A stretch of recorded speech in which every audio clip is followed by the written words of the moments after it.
Welcome Sahasra vlog. நேற்று காலையில் பாப்பாவுக்கு லஞ்ச் பேக் பண்ணணும் அப்படின்றதுக்காக 5:30க்கெலாம் எழுந்திரிச்சு அவங்களுக்கு பிடிச்ச பட்டாணி குழம்பு செஞ்சாச்சுங்க. அதுக்கப்புறம் என்னங்க, பொரியல் பண்ணிடலாம் அப்படின்னு சொல்லிட்டு அவரைக்காய் பொரியலும் ரெடி பண்ணியாச்சுங்க. நம்ம வேலையெல்லாம் முடிச்சுட்டு வெளியே வந்து பார்த்தா மணி 7 ஆச்சுங்க. சரி நம்ம தோட்டத்துக்கு போகலாமே சொல்லிட்டு பாப்பாவும் நானும் தோட்டத்துக்கு கிளம்பி வந்தாச்சுங்க. நம்ம செட்டை ஓப்பன் பண்ணி விடலாம் சொல்லிட்டு ஓப்பன் பண்ணால் பாப்பா இருந்துட்டு அம்மா நானே ஓப்பன் பண்ணுறேன்னு சொல்லிட்டு ஓப்பன் பண்ணாங்க. பாருங்கள், பாதியில் ஓப்பன் பண்ணிவிட்டு எங்கே போய் ஓடி போய் ஒளிஞ்சு நிற்கிறான்னு சொல்லிட்டு, ஏன்னு கேட்டால் கோழி காலில் கொத்திருமாங்க.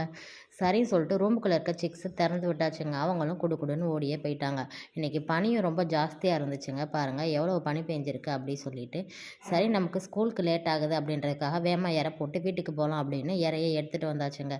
நம்ம கோழிங்க பாருங்கள் போட விடாமல் எப்படி வந்து சாப்பிட்டுட்ருக்காங்க அப்படின்னு சொல்லிட்டு அவங்க எவ்வளவு டென்ஷன் இருந்தாலும் இவங்களெல்லாம் மொத்தமாக பார்க்குறப்ப அந்த டென்ஷன்லாம் எங்கே போச்சுன்னே தெரியாதுங்க. பறந்து போயிருங்க. உங்களுக்கு இந்த வீடியோ பிடிச்சா மறக்காமல் சப்ஸ்கிரைப் பண்ணுங்கள். பாய்.